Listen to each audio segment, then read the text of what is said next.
You won't believe what my own daughter told me after I lost everything. After years of sacrifice, raising her on my own, and giving her everything I had, I stood on her front porch with nowhere else to go, only to be told I ruined her aesthetic. That was the moment everything changed. And if she thought I'd go away quietly, she never really knew the woman who raised her. Subscribe if you believe in second chances, and let me know in the comments where you're watching from. I never imagined I'd end up on my daughter's doorstep with a suitcase in one hand and ashes in the other. The smoke still clung to my clothes, stubborn as regret. My home had burned to the ground the night before. Every photo, every memory, every part of my life reduced to soot and silence. And in the wake of that silence, I found myself standing in front of the woman I gave everything to, hoping, praying, needing something I hadn't asked for in decades. Her house was spotless, one of those new builds. Stone facade, tall black door, potted plants arranged just so. It looked like a catalog cover. The porch light bathed her in a golden halo as she opened the door, wearing a white cardigan over a silk blouse, not a hair out of place. She didn't ask why I was there, didn't look at the suitcase or the soot on my coat. She didn't even flinch. She just looked me over like I was a mismatched cushion on her beige couch. And then she said it. "You can't stay here, Mom. You ruin the aesthetic." I don't remember what I said after that. I think I nodded. Maybe I mumbled something. But I do remember the way the door closed, soft, final, like the punctuation at the end of a long, cruel sentence. That sound stuck with me all night. I ended up at the Oakview Inn off I. $28 a night. Smelled like wet carpet and mildew, but it had a bed and a lamp and a mirror too cracked to reflect me properly. Maybe that was a mercy. I sat on the edge of the bed, staring at the phone in my lap. I wanted to call someone, but I didn't have anyone to call. I raised Emily alone. Her father left when she was 10, left me with a mortgage, a daughter, and a broken-down Buick that wouldn't start in the rain. I worked days at the diner and nights sewing for a tailor shop just to make rent. I never remarried, never had the time, never wanted to bring another man into my daughter's life unless I was sure he'd stay. And none ever did. Emily got straight A's, went to college on a scholarship. She became a nutritionist, married a plastic surgeon, and moved to Charleston. I watched her climb the ladder of perfection. New car, new house, new friends. I was proud. But with every step she took toward her new life, it felt like she was stepping further away from me. Still, I never imagined she'd lock me out when I had nowhere else to go. At the motel, I cried quietly, so no one in the next room would hear. I'm not a crier. Not even when I lost my job not even when I buried my sister without a single family member beside me. But that night, I cried until my throat ached, because for the first time, I realized something terrible.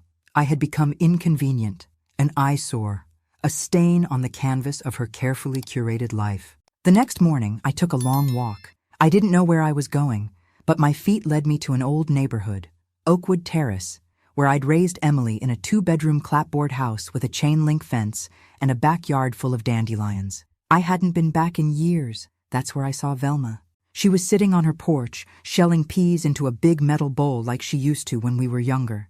She squinted at me, then let out a laugh so loud it made the birds scatter. "Maggie Walker," she said, hopping off her rocker like she hadn't aged a day. "You look like you've seen a ghost." I didn't tell her everything right away.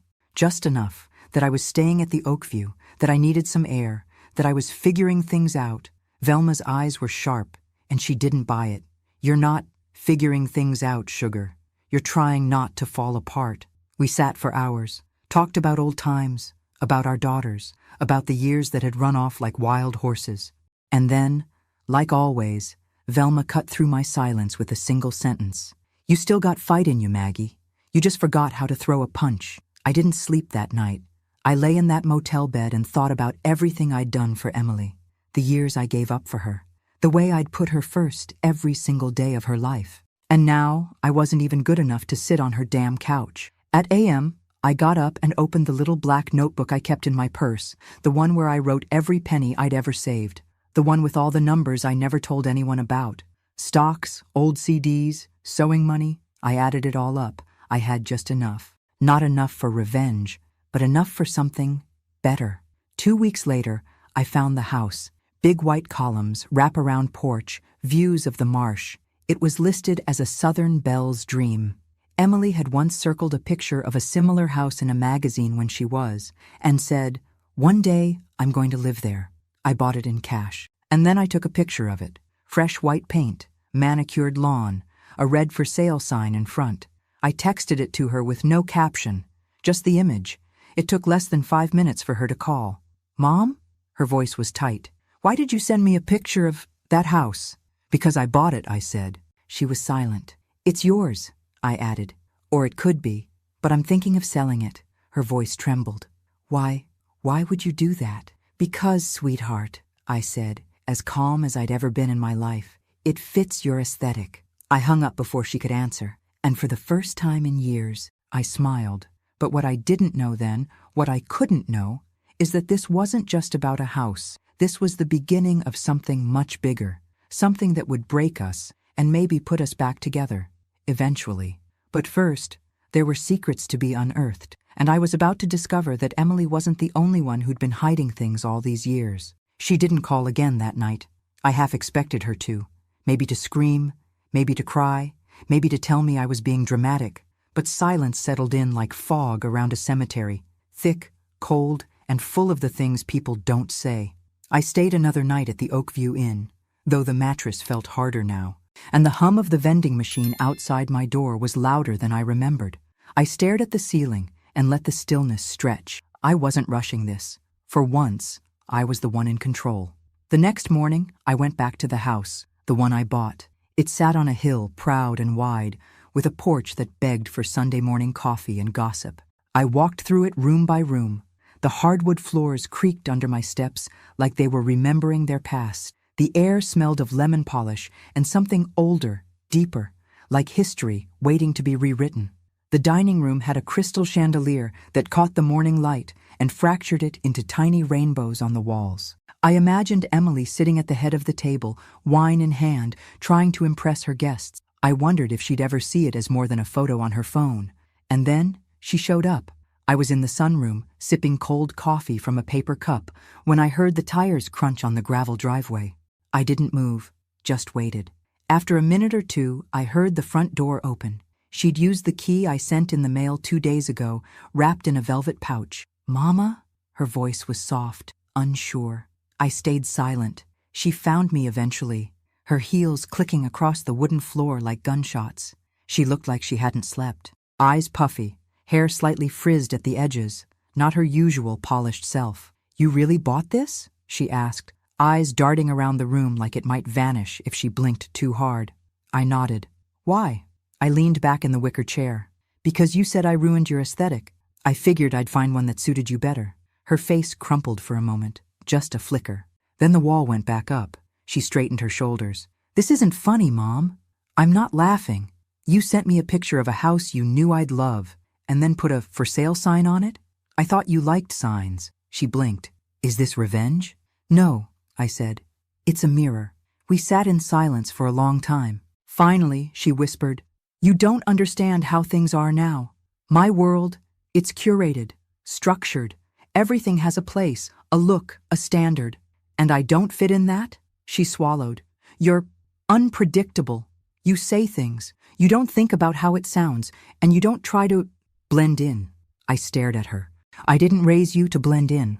I raised you to stand tall." She looked away. "Is that why you've been rewriting things?" I asked, voice low. Her head snapped back toward me.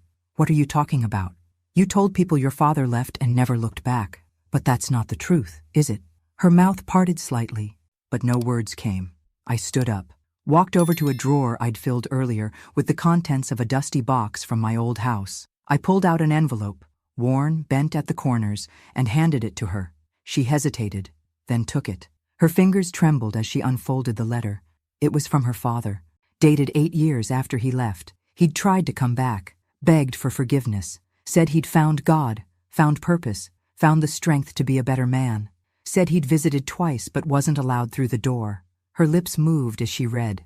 Then her knees gave out, and she sank onto the couch. I told him to leave," she whispered, more to herself than to me. "He called. I answered. He said he wanted to see us. I told him we didn't need him. I was 16. I thought I was protecting you. I sat beside her, heart pounding. I was angry. You worked so hard. He left you with everything. I wanted to punish him. And so you erased him. Tears filled her eyes. I never told you. I didn't think you'd forgive me. I reached for her hand. She flinched at first, but then let me hold it. There's more than one way to ruin a home, Emily, I said quietly. Sometimes it's not fire. Sometimes it's silence. We sat there for a long time, the weight of years pressing down on both of us. I don't deserve this house, she said finally. That's not for me to decide. Her eyes found mine. What if I wanted to earn it? I didn't answer, just looked out the window at the garden overgrown with wildflowers, life pushing through the cracks. Then we'd have to start again, I said. And it won't be easy. I don't want easy, she said, voice breaking. I want you back. A part of me softened. But another part, the part that remembered the cold porch light and her perfect cardigan, held firm. Then don't say it, I whispered. Show it. She nodded. And just like that, the first brick of the wall between us cracked. But as I would soon learn, the house wasn't the only thing full of secrets. There was one more envelope in that box, and it would change everything. It was a yellowed envelope, sealed with brittle tape and buried at the very bottom of the box. I hadn't noticed it until the day after Emily left the house in tears, promising to try. Funny how a single piece of paper can wait patiently for decades, never moving, never aging, until the exact moment it's meant to break you wide open. I stared at it for a while, sitting at the small breakfast nook where the morning sun hit just right. Outside, the wind tugged gently at the for sale sign I hadn't bothered to take down yet. Maybe part of me wanted it to stay there a little longer. Like a challenge, like a dare. When I finally opened the envelope, the handwriting nearly stopped my heart. It was his, Daniel's. I hadn't seen his handwriting in over 30 years, but I'd know it anywhere. Sharp, slanted, hurried, like he was always halfway out the door, even when he was sitting still. I could hear his voice in the scratch of every letter. The letter was dated just 4 years ago. 4. Not decades. Not ancient history. Not some dusty relic from the time when cassette tapes were still a thing. This was recent. Maggie, if this finds you, it means I finally found the nerve to try again. I don't have the right to ask you for anything, but I've spent the last 10 years trying to make peace with the man I used to be. I was a coward. I let my fear and my failure eat me alive. But I want you to know, leaving you was the worst mistake of my life. I tried to come back. Twice. Emily wouldn't let me through the door. She said you were better off, that you'd moved on, that I'd only bring pain. I stopped reading. My hands trembled, my eyes blurred. I could still see her, 16, sharp-tongued, brittle with pride. She'd always been protective, even as a child, fiercely loyal to me and furious with the world for making her grow up too soon. But this? She'd kept this from me. For years. I pressed the letter to my chest and rocked slightly in the chair. There was a pain in me I couldn't name. Not betrayal exactly, more like grief given a second life. When I finished the letter, I learned that Daniel had remarried once. Briefly, no children. His wife had died of cancer, and afterward he'd moved to Tennessee, lived simply, worked at a used bookstore, wrote letters he never sent. The last line undid me. If I don't get to see you again in this life, know that I never stopped loving you, and I never stopped hoping for one more chance. I had to find him. I didn't know why, not exactly. Closure, maybe, or the need to look him in the eye and decide, once and for all, if there was anything left between us. Velma was the first to notice something had shifted. You've got that old fire in your eyes again, she said, leaning over the fence between her porch and mine, a cigarette dangling from her fingers. You going somewhere? Tennessee, I said, folding laundry on the porch. Maybe for a few days, maybe longer. She raised an eyebrow. That where the bones are buried? I smiled, barely. No, but maybe it's where I left part of myself. 3 days later, I drove west. I hadn't been on a road trip alone in decades. I kept the windows down and the radio low. I passed through towns with names I couldn't pronounce and diners that served coffee so strong it could wake the dead. By the time I got to the address in the letter, a little one-story home with faded blue shutters, it was dusk. There was a for rent sign out front. My stomach dropped. I knocked anyway. A thin woman in her 40s opened the door. She looked confused when I asked for Daniel Walker. He passed away last spring. she said softly. I'm the landlord now. It was like the ground disappeared beneath me. He died? She nodded. Pancreatic cancer. It was fast. Didn't even make it 3 months after diagnosis. I couldn't breathe. I didn't cry. I just stood there, numb. Then the woman said, "Are you Maggie?" I blinked. Yes, she smiled, warm and kind. He talked about you, all the time, said you were the one that got away. He left something for you. She led me inside. The house smelled like old books and lemon oil. On a shelf near the window was a small box, wooden, carved with tiny birds. Inside were photos of me and Emily from years ago, a pressed flower from our wedding, and another letter. This one was shorter. You were my lighthouse, even when I drifted. I hope you found happiness. I hope you knew deep down that I always loved you. And if there's still a chance, wherever I am, I'll be waiting. I don't remember the drive back, only that the sun was rising by the time I reached Charleston again. I pulled into the driveway of the house and sat for a long time. Emily's car was already there. She was sitting on the porch steps, knees pulled to her chest, makeup streaked down her face. When I got out, she stood but didn't speak. I walked up slowly, the letter from Daniel still in my coat pocket. I didn't hand it to her. Not yet. I know, she said, before I could open my mouth. I know about the letter. I know you know. I nodded. Why, Emily? I thought I was protecting you, she whispered. I thought he didn't deserve you. I was wrong. I know that now. I searched her face, really looked, and for the first time in years, I saw the little girl who used to curl up beside me when the power went out, the one who believed I could fix anything. I forgave him, I said. She choked out a sob. Can you forgive me? I didn't answer. Not yet, because forgiveness, real forgiveness, isn't a lightning bolt. It's a slow rain. It takes time. And I needed her to feel it, earn it, carry it like I carried her. The truth was out now, but the story was far from over, because redemption isn't given, it's built. And I had an idea of how we could start. It started with paint, not expensive wallpaper, not marble countertops, just paint. White, soft yellow, lavender in the bedrooms, warm, welcoming colors. Emily rolled the first coat on the living room wall herself, hair tied up in a knot, sleeves rolled back. Her designer nails were chipped by the end of the first day, and she didn't even notice. She was trying. I could feel it in the way she moved around the house, not as its new owner, but as someone relearning what it meant to belong somewhere. The mansion, once a symbol of perfection and pretense, began to breathe like a living thing. The curtains came down. The gleaming Art Deco chandeliers were swapped for soft Edison bulbs. She even let Velma choose the kitchen tile. Lord help her. We worked side by side, me, Velma, a few old friends from the neighborhood who hadn't seen Emily since she wore braces. They all came back, not for her name, but for what the house was becoming. Not a home, a haven. We named it Rose Harbor, a transitional residence for older women cast aside by family, abandoned by partners, or simply left behind by the world. Women like me, like Velma, like so many who had nowhere to go when life decided they were no longer useful. It was Emily's idea. I want to fix what I broke, she told me one night, as we painted the porch swing a deep teal.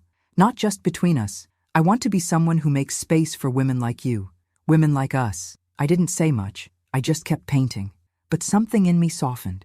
A knot inside my chest slowly came undone. 3 months later, the house opened its doors. We held a gathering on the front lawn. Nothing fancy. Plastic chairs, lemonade, peach cobbler, a band made up of high school kids from down the street. I wore the same navy dress I'd worn to Emily's graduation. It still fit. Emily stood on the porch and addressed the crowd. My mother built me a life when she had nothing, she said, voice shaking. I turned my back on her when all she asked for was a place to sleep. I was cruel. I was selfish. And she didn't repay me with anger. She repaid me with a gift I didn't deserve. But today, I'm asking for something better than forgiveness. I'm asking for a second chance. The crowd was silent. Then a few people clapped. Then more. Then everyone. I cried quietly in my chair, dabbing at my eyes with a napkin that smelled like barbecue sauce. Later that evening, after everyone had gone, I sat on the porch steps and watched the stars blink into the sky. Emily brought me a glass of iced tea, sat beside me, and leaned her head on my shoulder like she used to when she was little. You were right, she whispered. A house doesn't make a home. I reached into my pocket. I pulled out the deed, folded, worn, signed over to her name months ago. I already gave this to you, I said. But I want you to really understand what that means. She stared at it. You get the house, I said. But Rose Harbor stays. The women stay. The mission stays. She nodded, tears slipping silently down her cheeks. I won't let you down again. I squeezed her hand. Then we'll be fine. A week later, a letter arrived. No return address. Inside was a photograph. Me and Daniel from a summer picnic when Emily was 3. We were smiling at each other like no one else existed. On the back, in that same slanted handwriting, were 6 words. You made it home. I knew. I don't know who sent it. Maybe one of his bookstore co-workers. Maybe God. Maybe just the wind carrying things where they're meant to go. All I know is that the house is never quiet now. There's laughter in the halls, stories being told in rocking chairs on the porch, women dancing in the kitchen at midnight.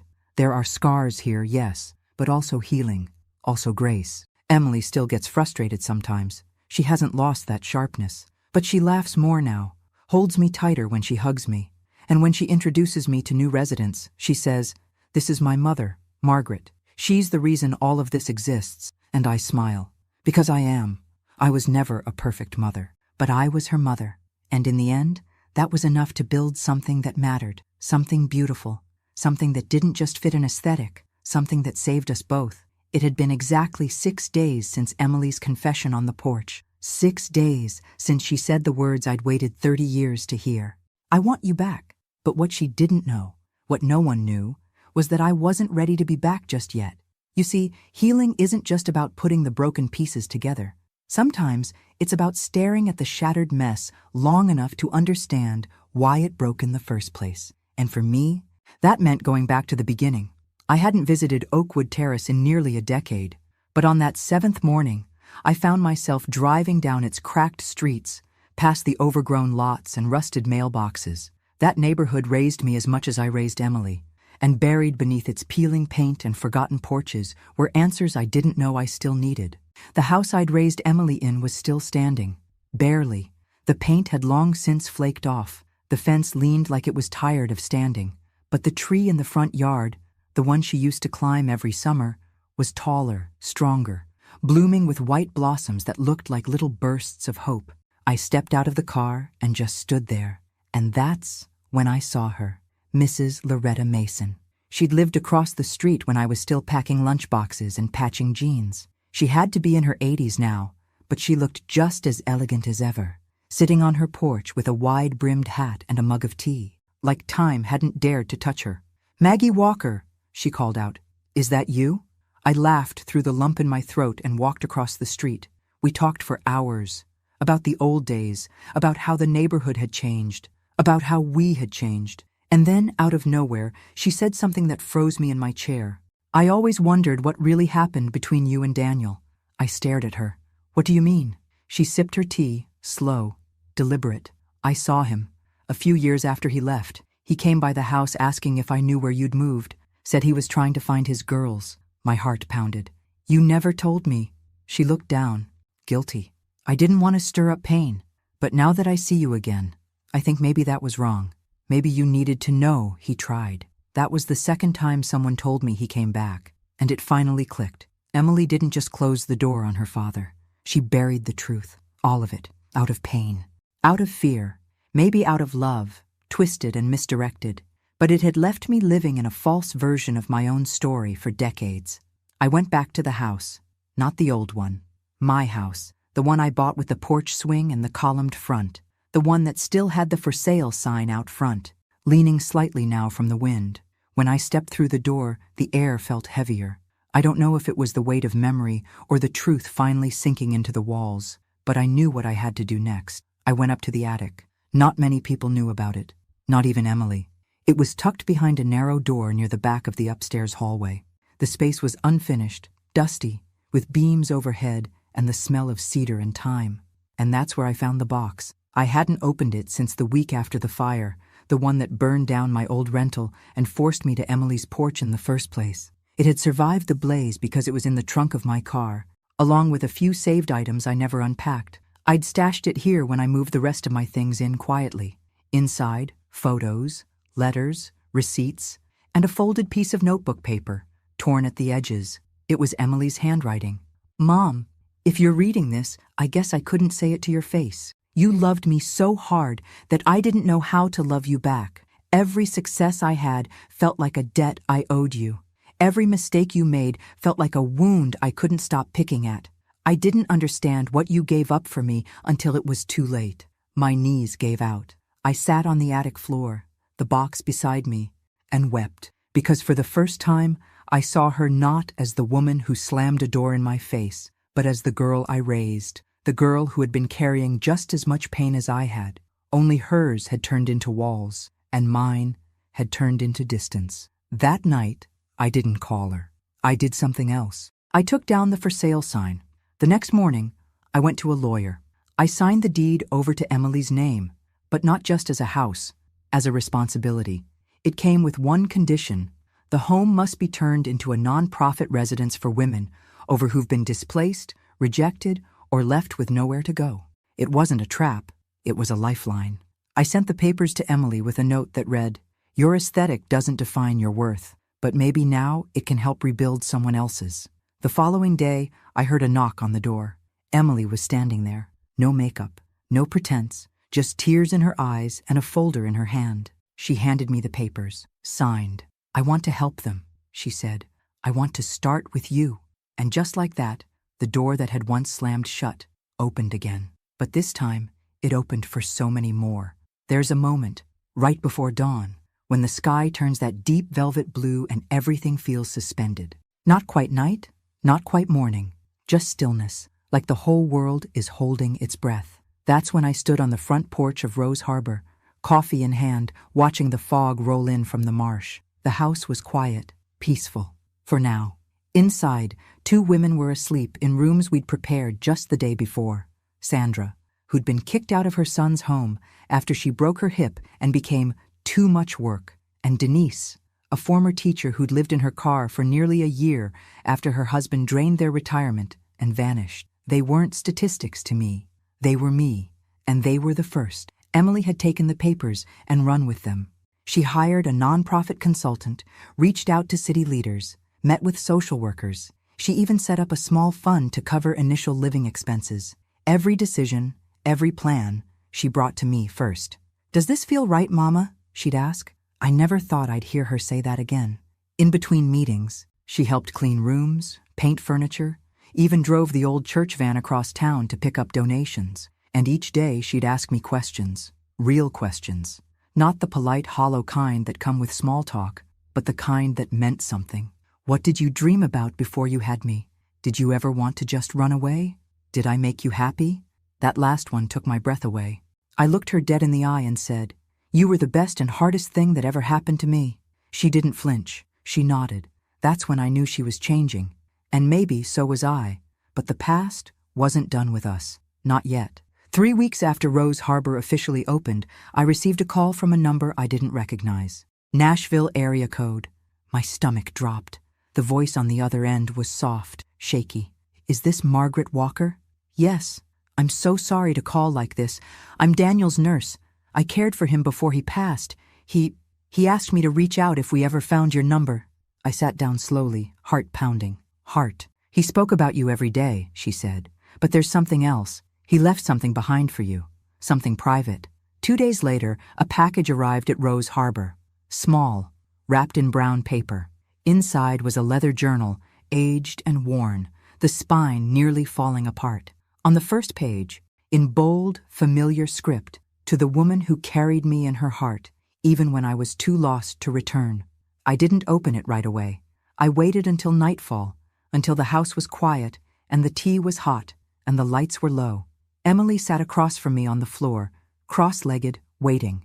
Together, we read every word, his regrets, his memories, the moment he decided to leave, the moments he tried to come back, the letters he never sent, the one time he stood outside Emily's high school graduation in the shadows, watching from a distance because he didn't know if he deserved to be there. He'd seen us. He'd never stopped seeing us. At the very end, he'd written, "If this journal finds its way to you, it means I finally got something right.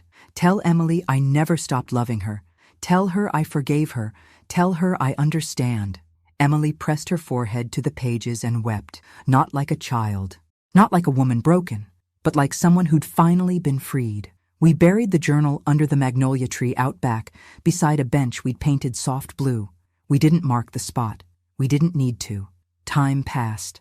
More women came, each one with a story, each one carrying bags heavier than anything leather or canvas could hold. And every time I heard them say, "I didn't think anyone would take me in," I felt something in my chest expand. Emily became their advocate. I became their storyteller, and together, we became something neither of us had ever truly known, whole. One night, as we sat on the porch swing, her feet tucked under a blanket, my hand resting on hers, she asked, "Do you think he knows what we've built?" I looked out at the house, glowing from within. Laughter floated down from an open window. Someone was playing soft jazz in the parlor. "I think he does," I said, and I meant it, because sometimes redemption isn't loud. It doesn't arrive in a parade or thunderclap.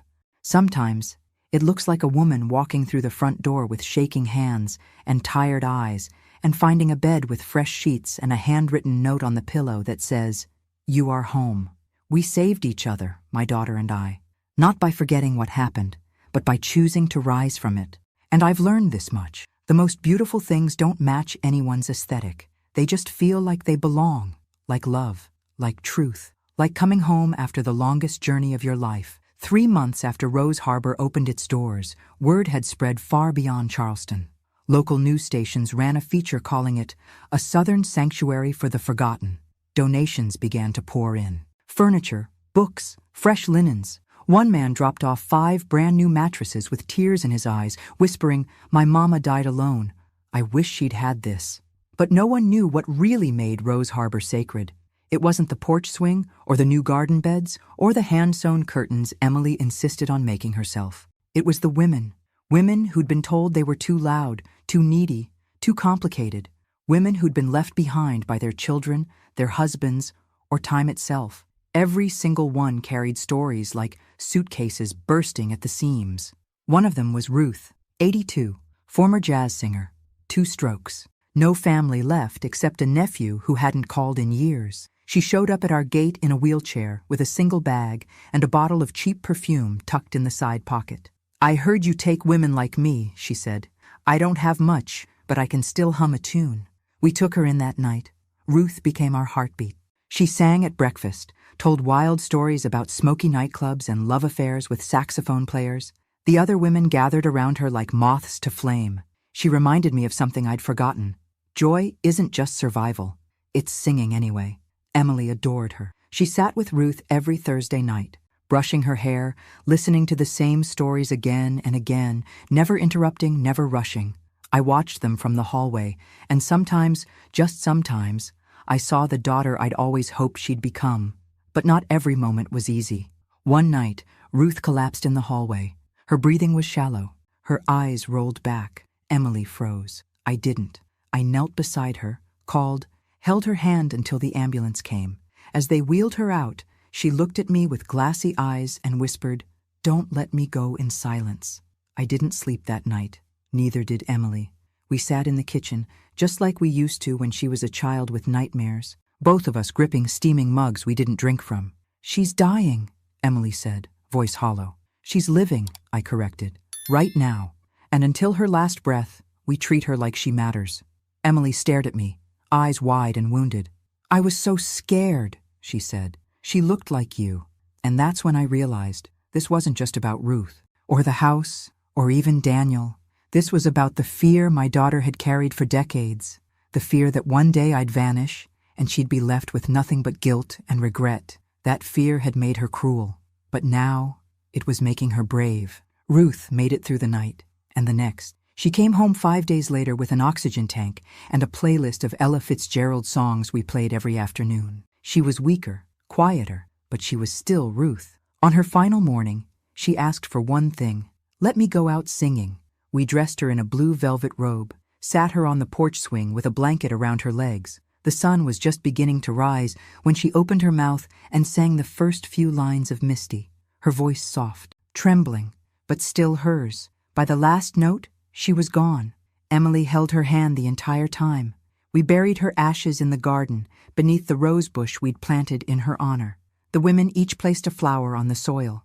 Emily read a poem she'd written by hand, and I wept openly, not just for Ruth, but for all of us who had ever been told we were too much or not enough. That night, Emily crawled into my bed like she did when she was 5. No words, just tears and silence, and that deep, aching kind of love that has nowhere else to go. I held her until she fell asleep. The next morning, I found her in the sunroom, coffee in hand, staring out the window. "I want to write about this place," she said. "The stories, the women, everything." I smiled. "Then start with your own." She turned to me. "You think anyone would want to hear it?" I leaned in, kissed her forehead. "Emily Walker," I said, "your story is the one that built this house." And I meant it, because in the end, it wasn't vengeance that made me whole. It wasn't the house. It wasn't the letter. It was her, choosing to become a woman who didn't just apologize, but changed. And through that change, she gave me something no one else ever had. Not just a second chance, but the life I should have had all along. A week after Ruth's funeral, I found myself sitting alone in the sunroom, sorting through the last of the donation boxes. There were crocheted blankets, a stack of gently used robes, and a handwritten note from a church group in Savannah.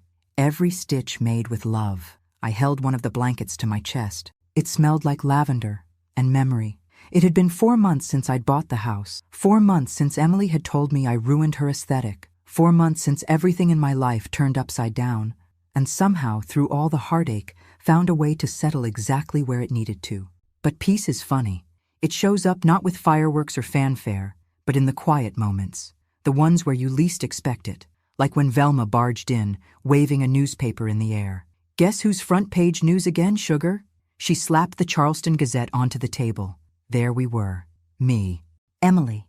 A group of women from Rose Harbor, arms around each other in front of the porch, all of us grinning like fools. From rejection to redemption.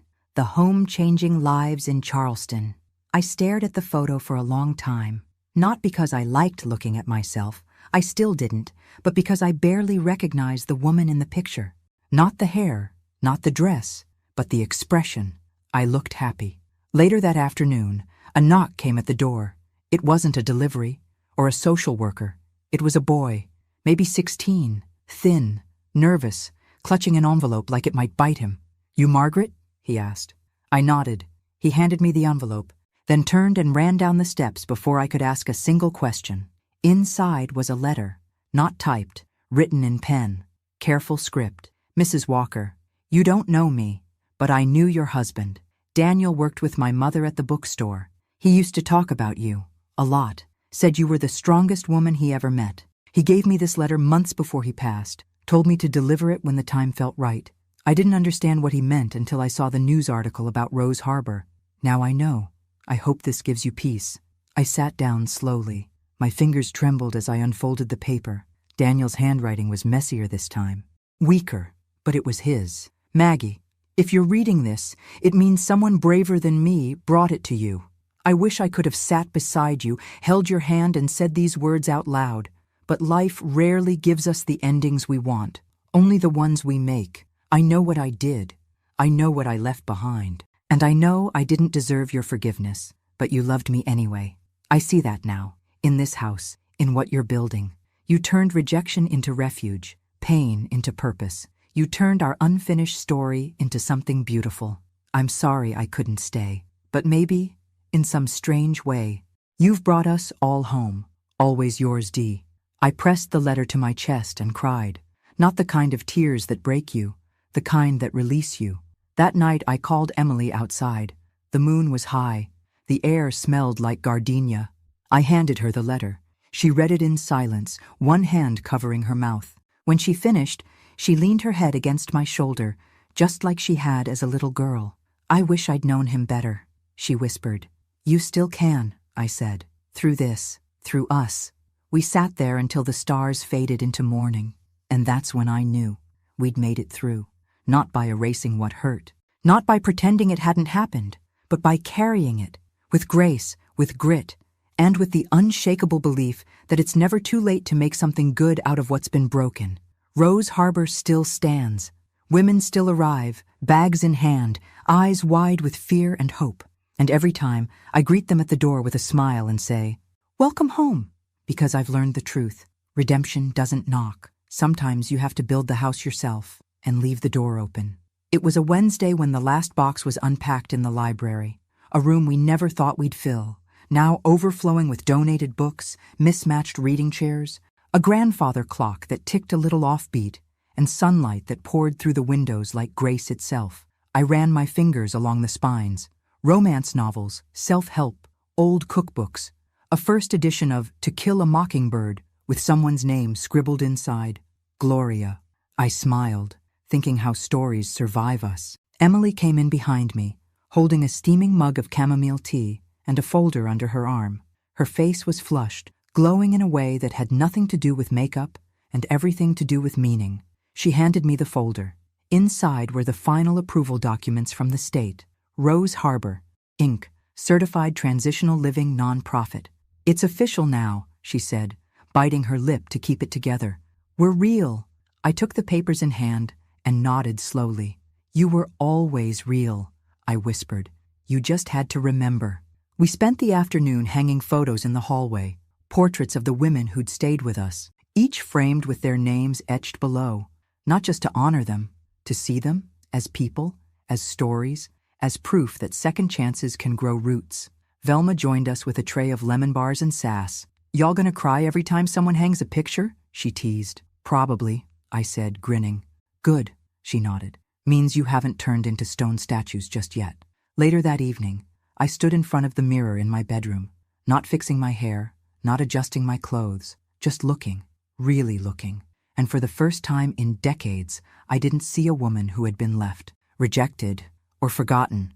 I saw someone whole. That's when I remembered something from long ago. A list I'd written in the back of my old journal. A list titled, "When I Have a Home Again." I dug through the drawers until I found it. The paper was brittle, the ink faded, but the words were still there. A porch swing that creaks, a kitchen full of noise, laughter in the halls, music at night, peace in my bones, a daughter who sees me. I'd checked every box. I folded the list carefully, pressed it between two books on the shelf, and walked back into the hallway. That's when I saw her, Emily, standing by the front door, hands tucked in the pockets of her sweater, watching the evening settle in through the glass. When she turned around, there were tears in her eyes, again, but this time they were soft, grateful. She reached for my hand, held it like it was something sacred. "I found something today," she said quietly. She led me to the office and handed me an envelope, a new one, unopened, postmarked from Tennessee. No return address. Inside was a black and white photo. Daniel, me, Emily, no more than 3. On his shoulders, all of us laughing. On the back, scribbled in blocky handwriting, "She turned out just fine." No signature. No explanation. Just one final whisper from the universe. And I smiled. Not because it made sense, but because it didn't have to. Life never wraps up in neat little bows. It twists, it unravels, it bends in ways we never see coming. But if we're lucky, if we're brave, it gives us chances to heal what we thought was lost forever.